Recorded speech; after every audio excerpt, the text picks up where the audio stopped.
आदर्शाचा अहवाल सरकारने अंशतः स्वीकारला असं म्हणतात. त्या दिवशी नवाब मलिक सांगत होते की अंशतः नाही, पूर्णतः स्वीकारला. वादविवाद आहेत. तुमच्या मते काय, की सरकारने अहवाल स्वीकारला की नाही स्वीकारला? नाही, मला असं वाटतं की राहुल गांधींनी जी मुख्यमंत्र्यांना चपराक मारली आहे, खरं म्हणजे सरकारच्या कानफाटात वाजवली आहे. ही अंशतः वाजवली आणि म्हणून अंशतः स्वीकारला.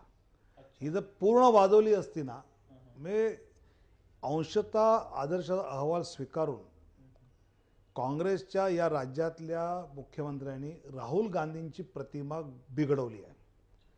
राहुल गांधी एका बाजूला भ्रष्टाचाराच्या विरोधात लढण्याचा त्या फिक्कीच्या उद्योजकांच्या कार्यक्रमात बोलतात आणि त्याच दिवशी हे आदर्शाचा अहवाल फेटाळतात. आणि हा जो परस्पर विरोधाभास आहे, हा जे मोदींनी मुंबईच्या सभेतना मांडल्यानंतर राहुल गांधींनी ती दुरुस्ती सुचवली आणि तीही अर्धवट केल्यामुळे राहुल गांधींचं नाव अजून खराब झालं. म्हणजे तोपर्यंत तर पिक्चरमध्ये नव्हतेच, ते पिक्चरमध्ये येऊन सुद्धा जर सरकार हे स्वीकारत नाही तर याचा अर्थ भ्रष्टाचाराला पाठीशी घालायचं ही मुख्यमंत्री पृथ्वीराज चव्हाणांची भूमिका ही अधोरेखित होते. आणि त्यामुळे हा अंशतः स्वीकारला काय आणि नाही स्वीकारला काय, म्हणजे त्यांना अशोक चव्हाण त्यांच्या राजकारणामध्ये अडचणीचे झाले होते म्हणून ते स्वीकारलं.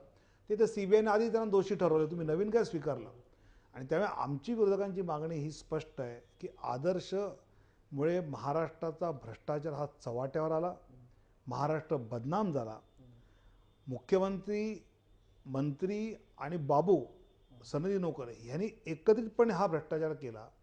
यामुळे राजकीय व्यवस्थेवरचा लोकांचा विश्वास उडायला लागला आणि अशा वेळी हे आदर्शचं कमिशनचं रिपोर्ट न स्वीकारणं म्हणजे भ्रष्टाचारांना पाठीशी घालणं आहे आणि तेच काँग्रेस राष्ट्रवादी करतायत. नवाब मलिकना मला विचारायचं आहे की ज्यावेळी राहुल गांधींचं वक्तव्य आलं तर नवाब मलिकना उकळ्या फुटल्या की आता मुख्यमंत्री निर्णय घ्यावा, आम्ही त्यांना समर्थन देऊ. मग हे म्हटलं असताना अजितदादांनी धमकी का दिली की तटकरे आणि टोपेवरचे तुम्ही आरोप मागे घ्या. जर राष्ट्रवादीचा पाठिंबा होता तर तुम्ही धमकी देऊन मागे का घेतलं. ते राष्ट्रवादी तेवढीच करप्ट आहे आणि काँग्रेसचे मुख्यमंत्री पृथ्वीराज चव्हाण आता त्या